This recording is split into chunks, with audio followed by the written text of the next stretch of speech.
everyone, I am Kashish Singh and today we are here with Class 7 Chapter 12 Respiration NCERT on EduWriter। और आज के video में हम करने वाले हैं ये पूरा टॉपिक रेस्पिरेशन का पार्ट 2। ठीक है, तो पार्ट 2 आज हम पूरा का पूरा हम कंप्लीट करेंगे, मोर देन हाफ चैप्टर, और हमारा पार्ट 3 में हम अपना पूरा चैप्टर कंप्लीट कर लेंगे। तो पहले हम पार्ट 2 पर फोकस करते हैं कि पार्ट 2 पे आज हम क्या करने वाले हैं।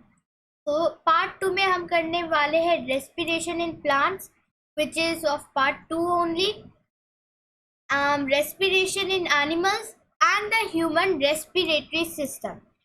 तो ये जो ह्यूमन रेस्पिरेटरी सिस्टम वाला ये बहुत ज़्यादा सुपर इम्पोर्टेंट है। क्योंकि ये जो है, ये मान लो आप जो 1/4 होता है ना, 1/4 नहीं, हाफ ही मान लो, ये पूरा कवर अप करने वाला है। तो you all please focus, okay. तो रेस्पिरेशन इन प्लांट्स का हम पार्ट 2 करेंगे। एक्टिविटी ऑफ हीट जो हमारी रह गई थी वो भी हम करने वाले हैं। अब आप सोचोगे हीट वाली कौन सी एक्टिविटी। अगर आपको कंफ्यूजन हो रहा है, आपको समझ नहीं आ रहा है, तो आप डिस्क्रिप्शन में से जाकर वहाँ से पार्ट 1 देख सकते हो। मैं उसकी लिंक वहाँ ड्रॉप कर दूंगी, साथ साथ यहाँ पर आई बटन पे भी आप व्यू कर सकते हो, ओके। तो एक्टिविटी ऑफ हीट में हम ये देखेंगे कि जो वो हीट का कैसे, मतलब जब रेस्पिरेशन होता है तो हीट कैसे रिलीज होता है। पिछली बार हमने कार्बन डाइऑक्साइड देखा था, इस बार हम हीट का देखेंगे, राइट। तो लेट्स परफॉर्म दैन एक्टिविटी। तो एक्टिविटी 2 में आपको क्या करना है, आपको लेने दो थर्मस फ्लास्क। अब थर्मस फ्लास्क क्या है, उसका काम होता है कि वो हीट को बाहर एस्केप नहीं करने देगा, ठीक है। हीट वाले चैप्टर में आई थिंक सो आपने पढ़ा होगा, ठीक है। तो थर्मस फ्लास्क हीट को एस्केप नहीं करने देगा।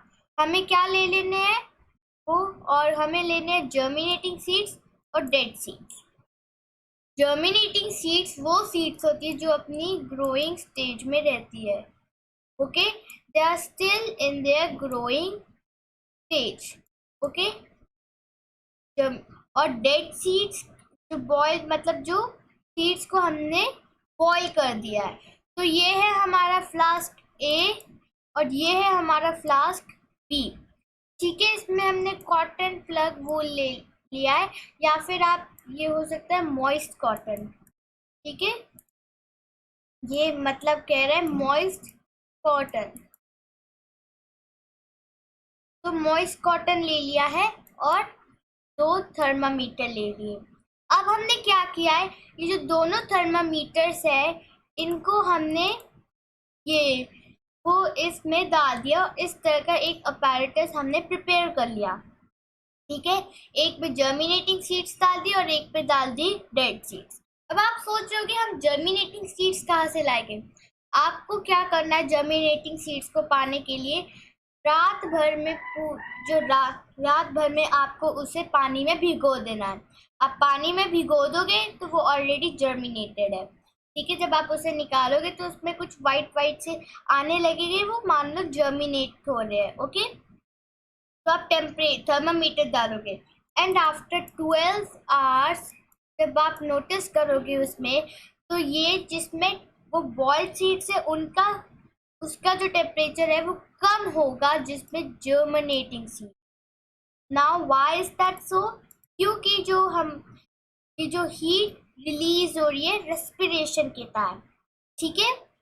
जो सीड्स है उसमें हीट हमारी रिलीज हो रही है, तो दैट इज व्हाई उसका टेम्परेचर ज़्यादा रहेगा, क्योंकि जर्मिनेटिंग सीड्स क्या परफॉर्म करती है, फोटोसिंथेसिस और रेस्पिरेशन, ओके, गॉट इट।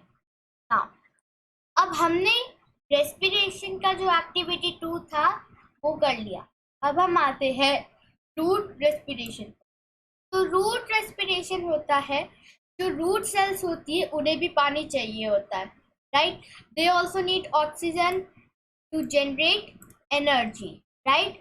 तो ये एनर्जी उन्हें जो एयर होती है ट्रैप रहती है सॉइल पार्टिकल्स के बीच में, वहां से मिलती है।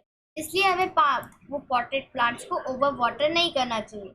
अब आपको थोड़ा कंफ्यूजिंग लग रहा है क्योंकि मैंने यहाँ पर ढंग से समझाया नहीं है, राइट? तो क्या है, मतलब जो हमारे रूट्स होती है, ये जो जब आप रूट का जब स्ट्रक्चर देखोगे तो यहाँ पर कुछ, यहाँ पर स्पेसेस है थोड़ी थोड़ी, राइट? तो यहाँ पर क्या ट्रैप रहती है, यहाँ पर एयर ट्रैप रहती है, ठीक है, इन सॉइल पार्टिकल्स के बीच में। जब आप पानी डालते हो तो ये जगह पूरी फिल हो गई, राइट? ये जगह पूरी फिल हो गई। तो अगर प्लांट को रेस्पिरेशन, मतलब अगर अब वो एयर अपने पास से लेनी है तो थोड़ी तो उसमें स्पेस होनी चाहिए ना। इसलिए हमें पॉटेड प्लांट्स को ओवर वाटर नहीं करना चाहिए, वरना उसके बीच की जितनी भी स्पेस है वो सारी इस तरह से चली जाएगी और इसकी वजह से एक प्लांट की डेथ भी हो सकती है। अब एक स्पेशल प्लांट के हम ट्रीज को रूट्स के बारे में बात करेंगे, विच इज मैंग्रोव ट्री। तो आप सभी को पता है मैंग्रोव ट्रीज जो है वो स्वाम्पी एरियाज में पाए जाते हैं। वहां पर स्वाम्पी एरियाज में क्या होता है, जो एयर होती है वो उन्हें सॉइल से नहीं मिल पाती है, तो वो क्या करते हैं, वो एरियल रूट्स का इस्तेमाल करते हैं। अब एरियल रूट्स क्या होती है, एरियल रूट्स वो होती है जब ये जो रूट्स आप देख रहे हो ना, ये पानी के अंदर जैसे चली जाती है, ऊपर ऊपर रहती है और वहां से ये एयर लेती रहती है, इसमें एज सच कुछ समझने का नहीं है, राइट? अब हम आते हैं फोटोसिंथेसिस और रेस्पिरेशन पर। तो फोटोसिंथेसिस और रेस्पिरेशन के बीच में हमें डिफरेंस जानना जरूरी है। तो फोटोसिंथेसिस और रेस्पिरेशन के डिफरेंस को जानने के लिए हम अपने ब्लैक स्क्रीन पर, राइट? तो फोटोसिंथेसिस होता है जब अपना जो प्लांट है वो अपना खाना बनाता है, ठीक है, प्लांट अपना खाना बनाता है। तो वो क्या क्या यूज करके बनाता है, वो वाटर, कार्बन डाइऑक्साइड, ठीक है, वाटर, कार्बन डाइऑक्साइड जो हमें मिलती है एयर से, और बाकी सारी एलिमेंट्स को यूज करके बनाता है, ये बेसिक थी। और क्या रिलीज करता है, रिलीज मतलब क्या बनाता है, ग्लूकोज, वाटर, राइट? वाटर नहीं बनाता, ग्लूकोज और ऑक्सीजन, यही आप लोग का मेन है, राइट? तो ये वो सब चीजें करके बनाता है। तो ये एक डिफरेंस समझ लो कि, just erase the whole screen.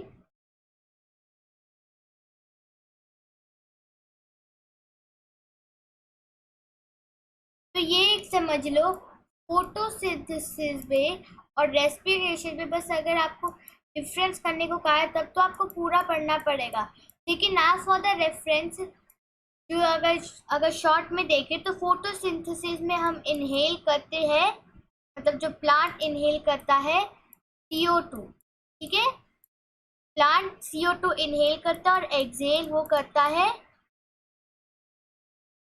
O2, यही मान लो। लेकिन रेस्पिरेशन में ये पूरा अलग होता है, ठीक है। रेस्पिरेशन में क्या होता है, रेस्पिरेशन में प्लांट CO2 को करता है एक्सहेल, ठीक है, CO2 को एक्सहेल करता है, O2 को करता है इनहेल, ठीक है। ये डिफरेंस आप समझ लो, ओके। अगर आपको फोटोसिंथेसिस और रेस्पिरेशन में लाइक ऐसे ही थोड़ा सा करना है, राइट? अब हम अपने स्क्रीन पर वापस आ जाते हैं, ओके। तो ये फोटोसिंथेसिस और रेस्पिरेशन में एक डिफरेंस था। अगर आपको पढ़ना है तो आप किसी कोई भी बुक को रेफर करके पढ़ सकते हो, ओके। तो now we have completed with the respiration in plants part 2, और हमने एक्टिविटी भी कंप्लीट कर ली है। अब हम आते हैं रेस्पिरेशन इन एनिमल्स, तो बहुत ही छोटा सा टॉपिक है, मैंने छोटा ही बनाया है, ठीक है। एनिमल्स डिफरेंट तरह से रिस्पायर करते हैं, उनके बहुत सारे डिफरेंट मेथड्स होते हैं गैसेस को एक्सचेंज करने के लिए। तो अब पहला देखते हैं सेल मेम्ब्रेन।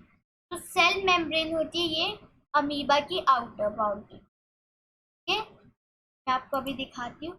आप ये अब सेल वाला देखो, तो ये जो आप देख सकते हो, ये जो इसकी आउटर बाउंड्री है, ये है इसकी सेल मेम्ब्रेन। ये जो ब्लैक ब्लैक सा है ना, ये है न्यूक्लियस, और ये जो छोटी छोटी ये सब है, ये है वैक्यूल। तो वो अमीबा कैसे अपने सेल मेम्ब्रेन से ब्रीथ करता है। तो उसने क्या किया है, उसने अब ऑक्सीजन न्यूक्लियाई से लिया है और कार्बन डाइऑक्साइड को छोड़ा है, राइट। तो ये जो है ये इस तरह से सेम पैरामीशियम में होता है, राइट। पैरामीशियम में वो कैसे करता है, पैरामीशियम में भी बाल होते हैं बस, वो भी सेल मेम्ब्रेन से करता है। अगर हम देखें तो ये जो अमीबा है, इसमें जो वो रेस्पिरेशन होता है वो होता है डिफ्यूजन से। ठीक है, डिफ्यूजन की मेथड से ये रेस्पिरेशन होता है। ठीक है, अब डिफ्यूजन का मतलब क्या है, डिफ्यूजन का मतलब है mixing of gases. Just right here, mixing of gases. Okay, तो डिफ्यूजन की हेल्प से ये पॉसिबल होता है। अब पैरामीशियम और ये वाला हो गया। अब है थ्रू स्किन, हाइड्रा और अर्थवर्म। यहाँ पर अर्थवर्म का ही पिक्चर मैंने लिया हुआ है। ये जो पिक्चर है मैंने अगेन लिविंग साइंस की बुक से लिया हुआ है। If you want you can check it out online.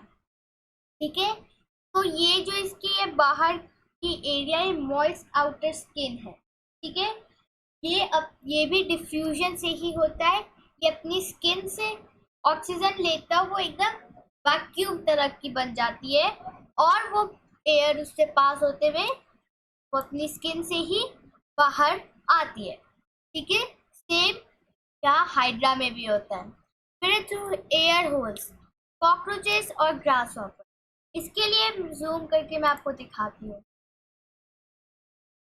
ठीक है, तो ये आप देखो, तो ये जो छोटी छोटी पोर्स है ये है स्पाइरिकल्स।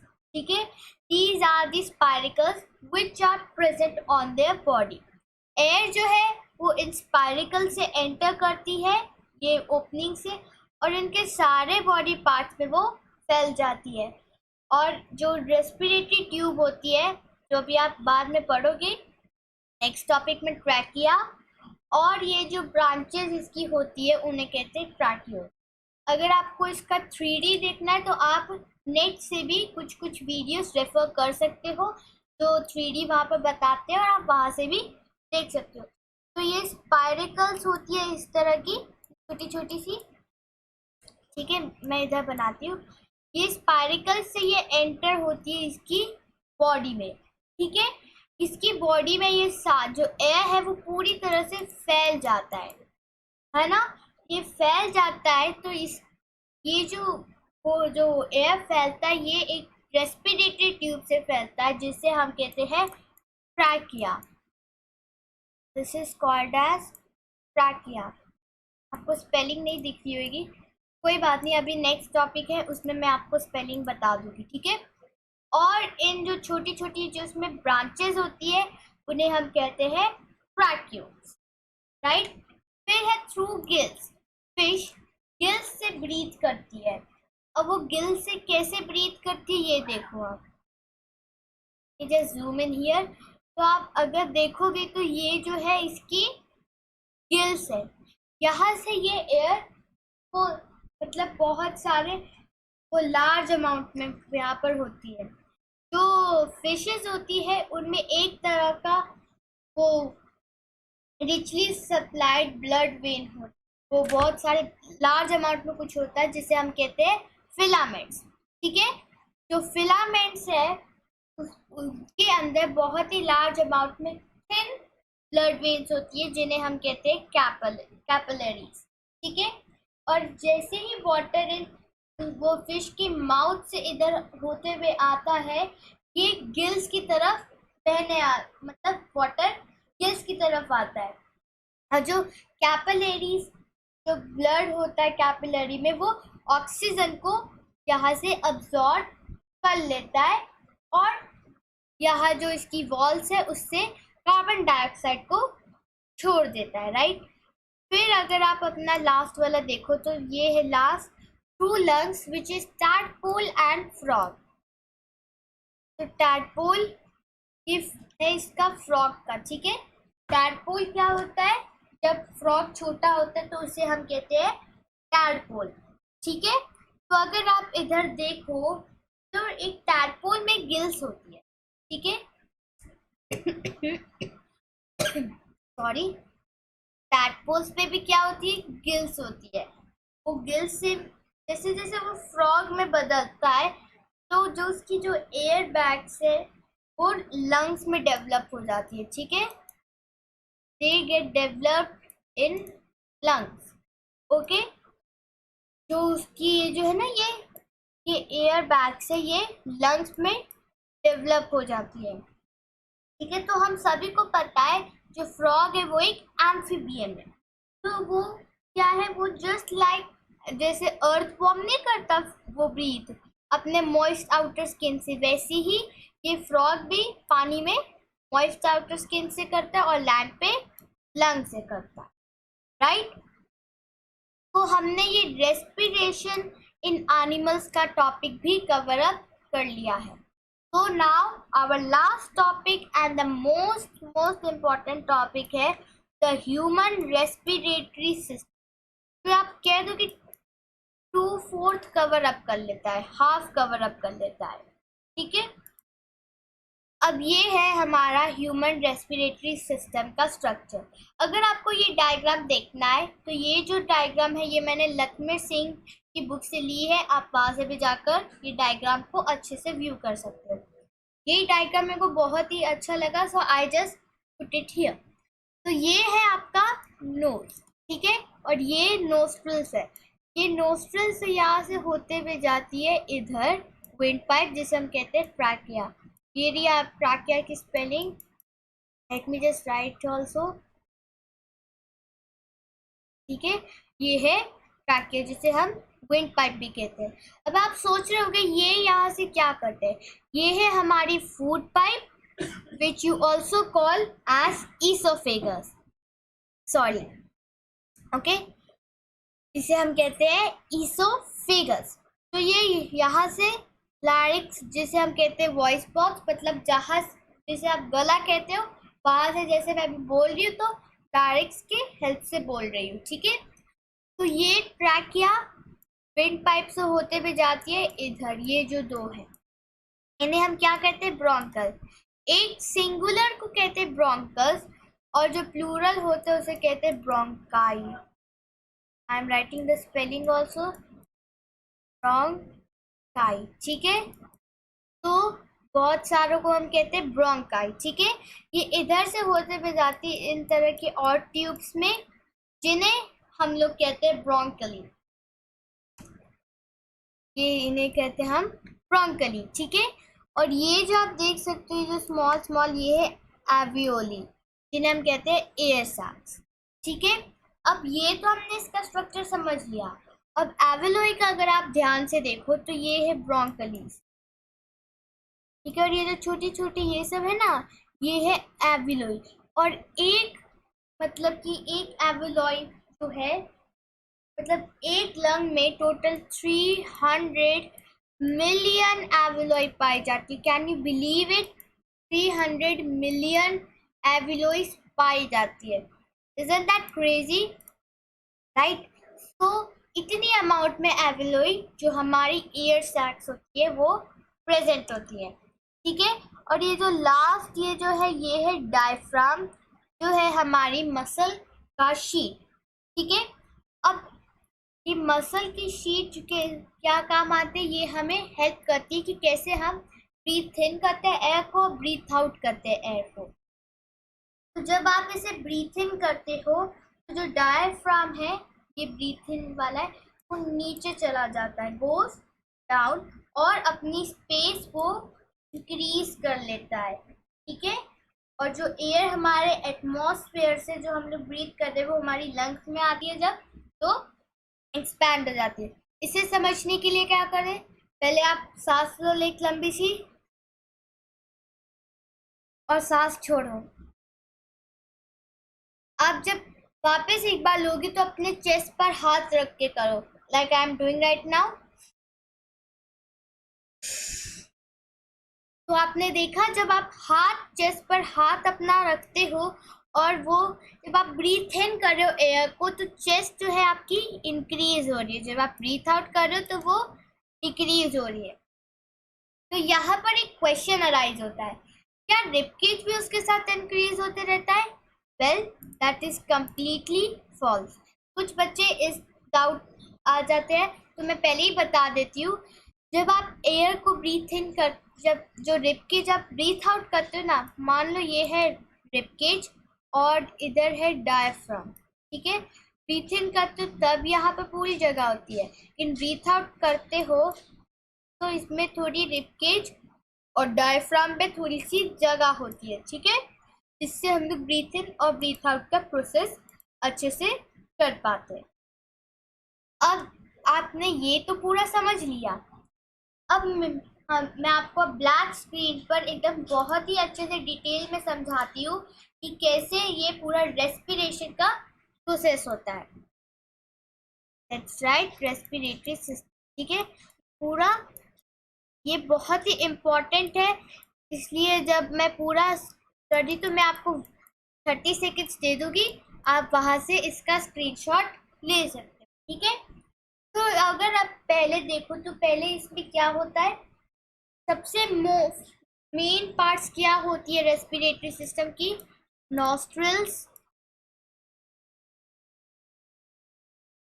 नॉस्ट्रिल्स, ट्रैकिया, ब्रोंकाई, मैंने अभी अभी बताया था,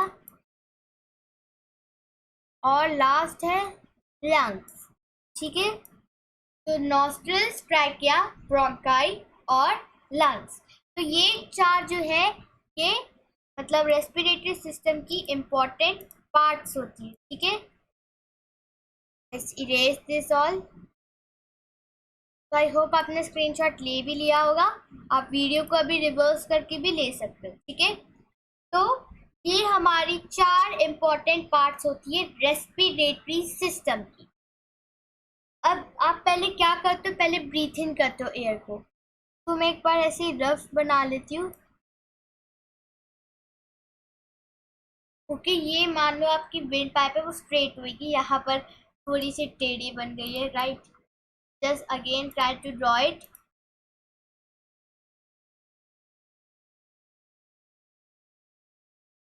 ठीक है। तो ये थोड़ी काफ़ी बेटर बनी है। Okay, now let's concentrate. तो क्या है, हम लोग पहले ब्रीथ इन क्या करते हैं, हम ब्रीथ इन करते हैं oxygen, the air which is rich in oxygen, ठीक है। अब आप ये सोच रहे हो कि जब हम ब्रीथ इन करते हैं तो क्या डस्ट पार्टिकल्स, इन्फेक्शन सब भी आते हैं? Well no. जो आपकी नोस्ट्रिल होती है उसमें एक तरह का स्लाइमी चीज होता है जो बहुत ही स्टिकी होता है, स्लाइमी चीज होती है जिसे हम कहते हैं म्यूकस, ठीक है। आपकी नोज में एक सब्सटेंस होता है, स्लाइमी सब्सटेंस, जिसे हम कहते हैं म्यूकस। म्यूकस जो है वो हमारी नोज की जो इनर लाइनिंग होती है उससे सीक्रेटेड होता है, ठीक है। जो एयर है वो हमारी, जब हम ब्रीथ इन करते तो एयर जो है वो वार्म हो जाती है ड्यू टू ब्लड सर्कुलेशन, ठीक है। तो म्यूकस के साथ साथ और क्या प्रेजेंट होता है नॉस्ट्रल्स में? हेयर, ठीक है, और प्रेजेंट होता है हेयर, ठीक है। तो ये हेयर और जो म्यूकस दोनों साथ में मिलकर यहाँ पर जो हमारी जो डस्ट पार्टिकल्स है, लाइक डस्ट, जो इन्फेक्शन कॉजिंग जो है ना, ये सब को प्रिवेंट कर देता है, ठीक है, इसे आने से रोकता है। And thus we do not get any type of infection. तो इसलिए ये एडवाइज्ड होता है कि हमें कभी भी वो अपने माउथ से ब्रीथ नहीं करना चाहिए, क्योंकि उसमें थोड़ी म्यूकस होता है ना, हेयर होता है, तो वो मतलब डस्ट को, इन्फेक्शंस को कैच नहीं कर पाता। ओके, अब लंग्स के अंदर क्या होता है? तो लंग्स के अंदर होता है ये, तो सबसे पहले आपकी नोज कैविटी से नोज से वो नोज कैविटी में जाता है, ठीक है, वो आपकी नोज कैविटी में जाता है और वो नोज कैविटी से होते होते चला जाता है विंड पाइप, मतलब वो फ्रारिक्स या फिर थ्रोट कैविटी से वो होता है विंड पाइप में, जिसे आप क्या कहते हो? Trachea. Yes, call it as trachea. ठीक है, तो ट्रैकिया से होते हुए जाता है, मैं पूरा इरेज कर देती हूँ, जब लंग का ही बस आना है मेरे को। आई होप आप स्क्रीनशॉट भी ले रहे होगे। बट मैं एक और गुड न्यूज़ आपको बताना चाहती हूँ। वेल, आई हैव डिसाइडेड कि जो आप जब भी मैं कुछ बनाती हूँ तो उसमें बहुत सारा कंटेंट लिखा रहता है, ठीक है। तो एक क्या करते हो, स्क्रीनशॉट ले लेते हो। दूसरा, मैं आपको पीडीएफ भी प्रोवाइड कर सकती हूँ। तो अगर आप चाहते हो कि मैं आपको चैप्टर्स की पीडीएफ प्रोवाइड करूँ, तो आपको हमारे इस वीडियो में 50 लाइक्स का टारगेट पूरा क्रॉस करना होगा, ठीक है। 50 लाइक्स का टारगेट जब तक इस वीडियो पे क्रॉस नहीं होता, 50 चलो थोड़ा ज़्यादा अभी फ़िलहाल के लिए हो जाएगा, चलो 15 लाइक्स, ठीक है, 15 लाइक्स चलेगा ना?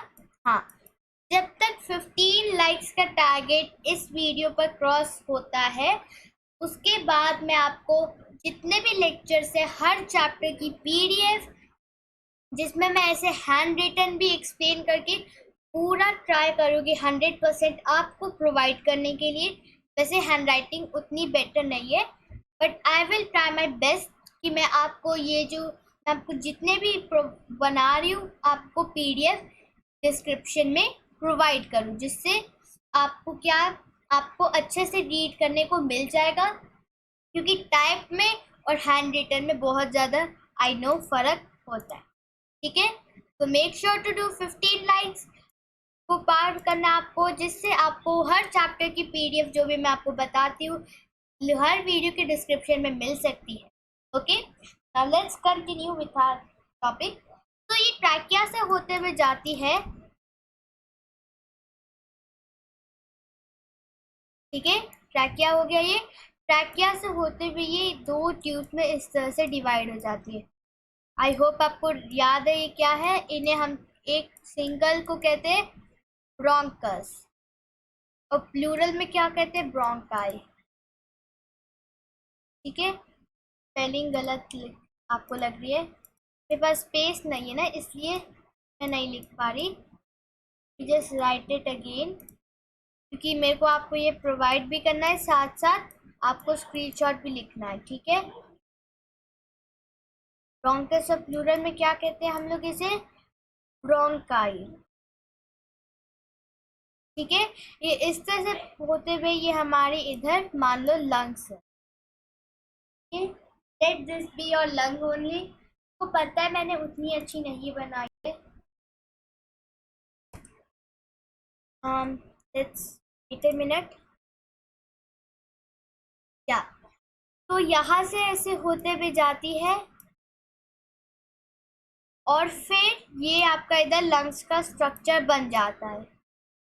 अब लंग्स के अंदर क्या होता है, ये जो हमारा ब्रोंकस होता है ये और भी डिफरेंट ट्यूब्स में डिवाइड हो जाता है, जस्ट लाइक जो रूट्स का आप बनाते नहीं हो अपनी ड्राइंग में, तो उसी तरह से ये डिवाइड हो जाता है। और और इन्हें हम कहते हैं bronchioli. Let me write the spelling also,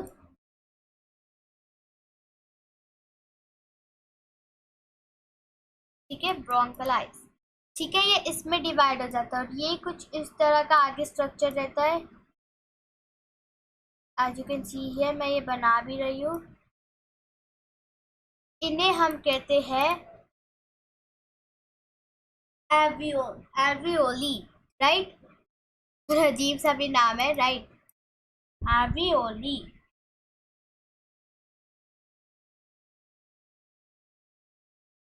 ठीक है। इन्हें हम कहते हैं एल्वियोली। ये एल्वियोली इस तरह से बनते हैं। उसके बाद आपका यहाँ पर ब्रीथिंग का प्रोसेस चलता है। अब ब्रीथिंग के प्रोसेस के लिए मैंने कुछ टेक्स्ट वेक्स्ट कुछ भी नहीं बताया है, तो मैं इधर ही आपको एक्सप्लेन पूरा कर देती हूँ।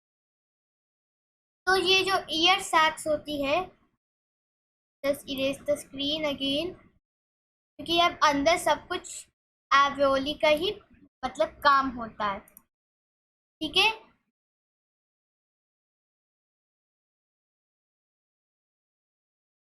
ठीक है, ये इस तरह की ट्यूब्स में ऐसे बन जाता है, ओके। और इस तरह से आपका रहता है, ठीक है। ओके, लेट्स या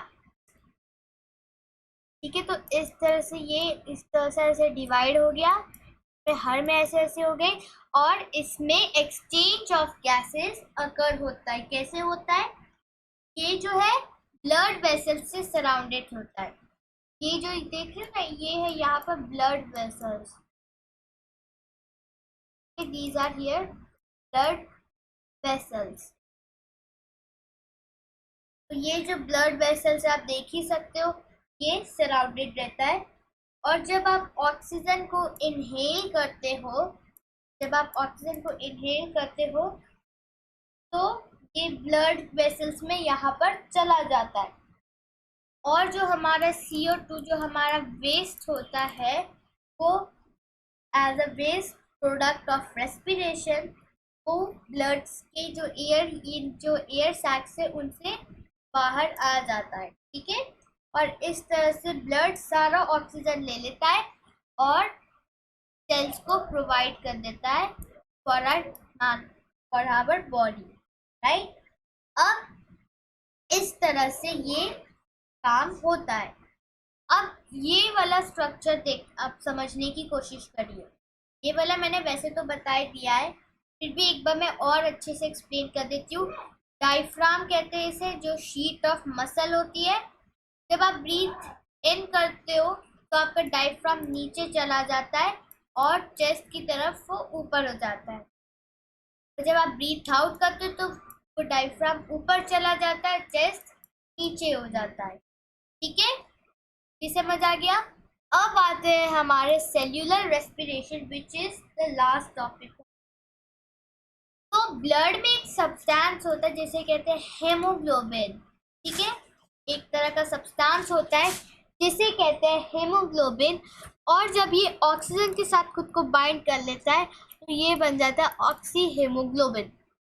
ये वर्ड्स की स्पेलिंग थोड़ी डिफिकल्ट है, so please remember and learn the spelling, ठीक है। तो सेल्यूलर रेस्पिरेशन के वक्त जो शुगर मॉलिक्यूल्स होते हैं फूड के, वो ऑक्सीडाइज हो जाते हैं और कार्बन डाइऑक्साइड को वाटर में बनाते हैं और इस तरह से एनर्जी को गिवन आउट करते हैं, ठीक है।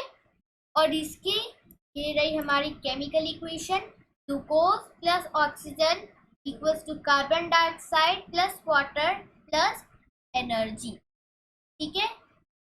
तो by this only I end this video। तो आपको क्या करना, आपको 15 लाइक्स का टारगेट पूरा करना है। अगर आपको हैंड रिटन नोट्स चाहिए मेरे, और साथ साथ ये प्रेजेंटेशन का भी पूरा चाहिए, तो आपको 15 लाइक्स का टारगेट जल्दी से जल्दी कंप्लीट करना है, जिससे पहले ये चैप्टर पूरा ख़त्म हो जाए, राइट। उसके बाद आपको ये जो चैप्टर के पार्ट 1 है, पार्ट 2 है, इन्हें अच्छे से थरली देखना है और समझना है।